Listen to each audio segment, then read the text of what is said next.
Hey, fellow readers.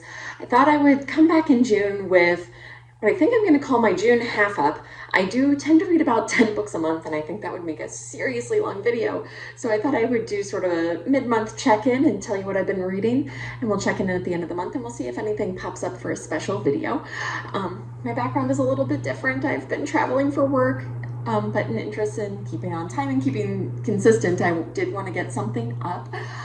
So let's dive into what I've been reading. You'll notice my background's changed because I do like to record my thoughts very quickly after I finish reading the book so everything's still fresh and doesn't get too muddled with other things I read. So let's dive right in, shall we? And if you like what you see, please feel free to comment below. Let me know what you like, what you don't like, what I should change.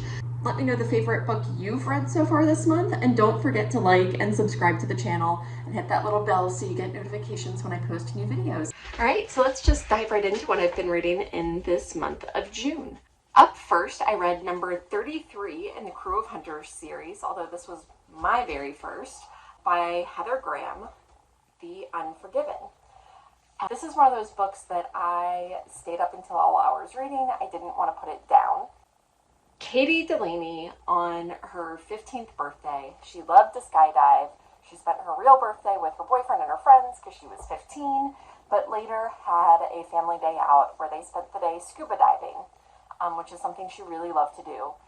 And she had just gotten her adult license, and while Katie was underwater, she lost her partner.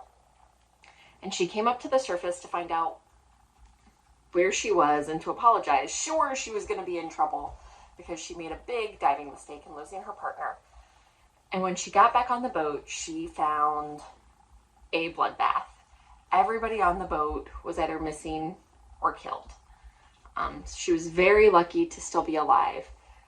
After that, she moved in with family far away in New Orleans, and spent the rest of her time growing up there, adopted it as her home, fell in love with the new city. It's been 12 years, and murders with the same MO are happening in her adopted hometown. And Katie is determined to help the police find out who done it and to get justice for her parents.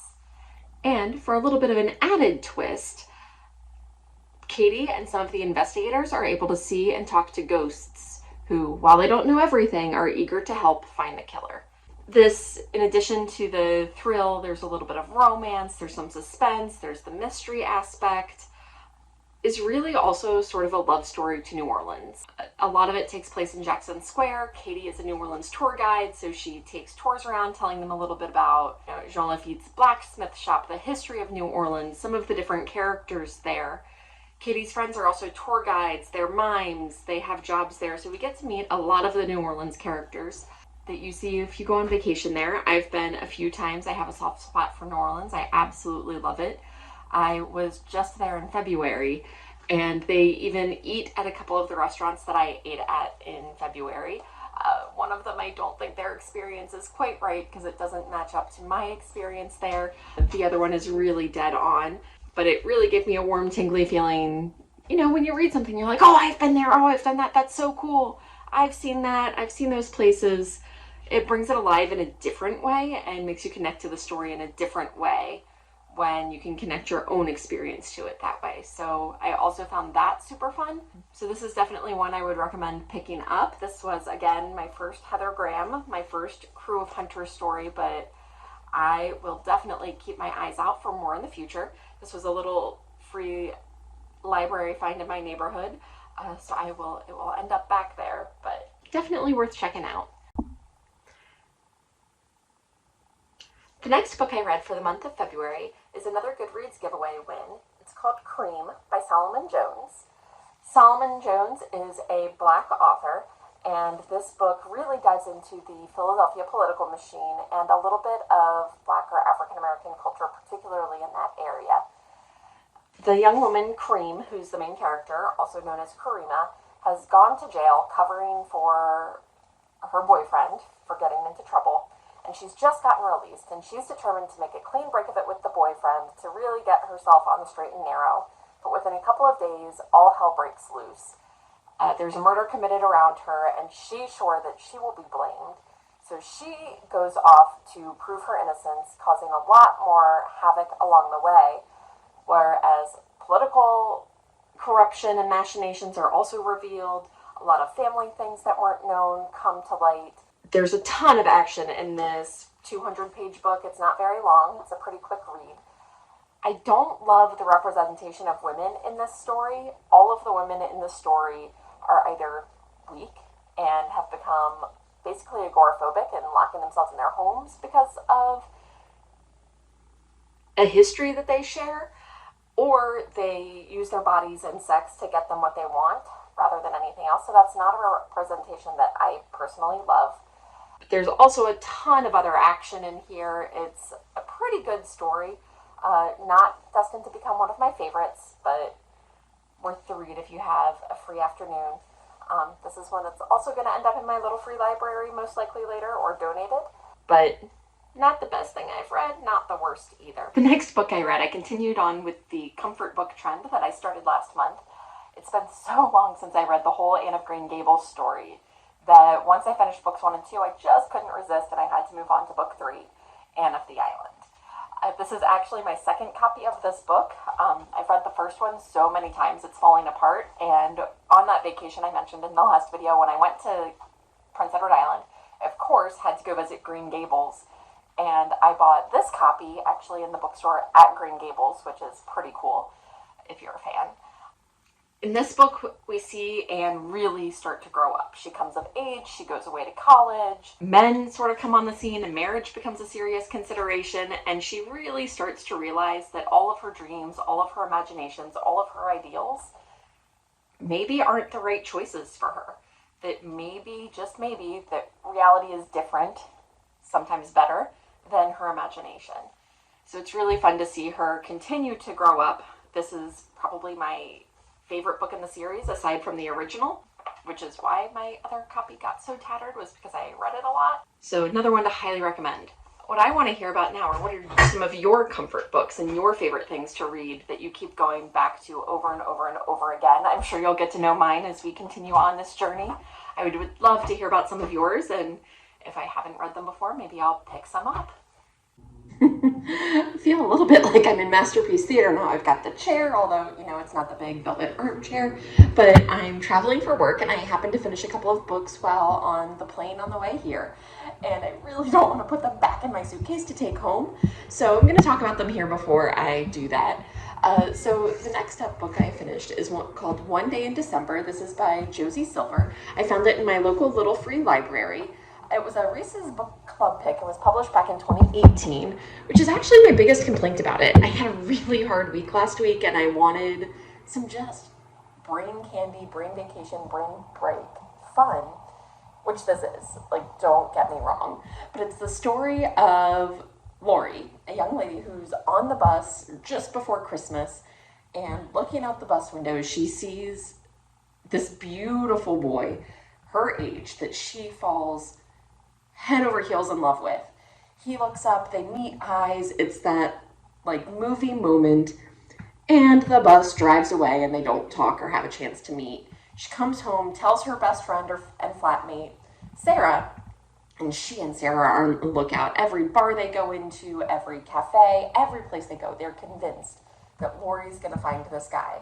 And of course she does, but she finds him when Sarah brings him to their flat Christmas party and introduces him as her new boyfriend, Jack.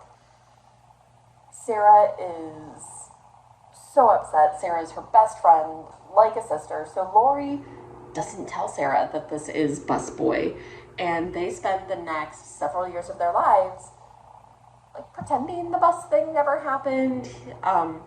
So it's almost, they refer to Bridget Jones' Diary a lot in here. Sarah's sort of has a Bridget Jones career. Lori lives sort of a Bridget Jones life, but it's written almost like a diary, but not. We start with every year with Lori's New Year's resolutions, and then we have some kind of brief check-ins that will be on March 18th, and we'll have a scene from their lives or two from maybe Lori's point of view, maybe Jack's, and we go through about 10 years this way.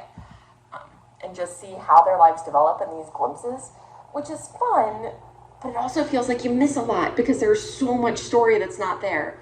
So when they start talking about what the close friendship was, between Jack and Lori that developed, it feels lacking to me. And also, because this book was published in 2018, the story ends in 2018, but now it's 2022, and I'm like, where's the rest? Like, there's gotta be more. So I found that a little frustrating, but it was total brain break, brain candy, brain vacation that I really needed. The other book I read was called The Cape Doctor. This is by E.J. Levy. I won this one in a Goodreads giveaway.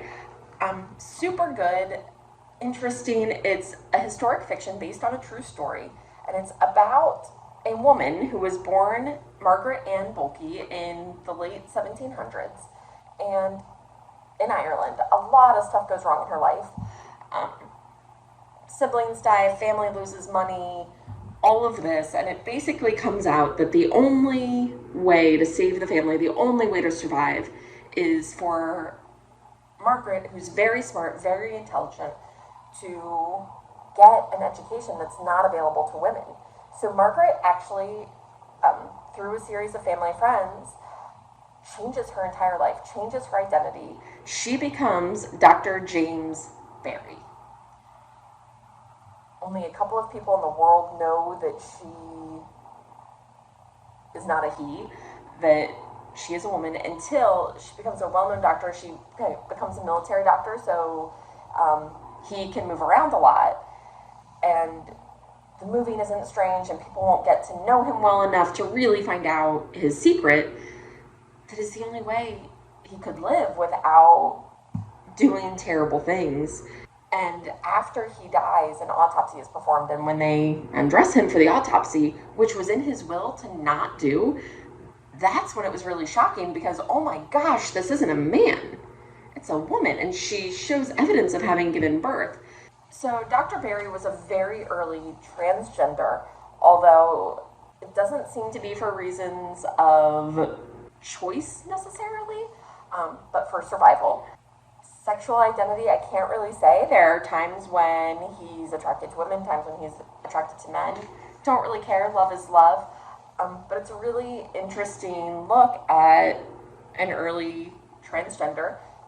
This is advertised as an LGBTQ book, and I didn't fully get that, just because this was a society pressure thing and not necessarily a choice. Dr. Barry ends up in some trouble because at some point he's accused of sodomy, which was a crime back then. And there is a choice about, do I come out and, tell everyone I'm a woman and mess up my reputation and mess up all this other stuff, but get out of this trouble, or what do I do? And all of this takes place like pre-Civil War. He travels, from Ireland to England to Scotland to Africa, hence the Cape Doctor. He was in South Africa. So it's a really interesting take. It's historic fiction. I do feel like it's very transactional, very action-based, so that it's missing some of the motivations and thoughts and feelings that really make this kind of story richer and come alive.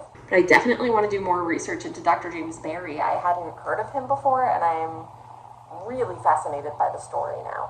All right, so what I want to know is what you've been reading this month. Are there any favorites you would recommend? Go ahead and put that in the comments below. Also, again, had that rough week last week. I'm really in the mood for some good brain candy, brain vacation, brain break kind of books to read. So what are some of your favorites? I want your recommendations, and I will pick one to read in the second half of this month. So thank you for joining me for the June wrap-up. Click like below, subscribe, comment. I want to hear your thoughts. If there's something you like and want to see more of, let me know. The same if you have constructive criticism. I am always open to that. Please share. And I will talk to you again with my next finished book, probably on my flight home. Not talk to you from my flight home, but I'll probably finish on my flight home. I look forward to talking to you soon. Bye.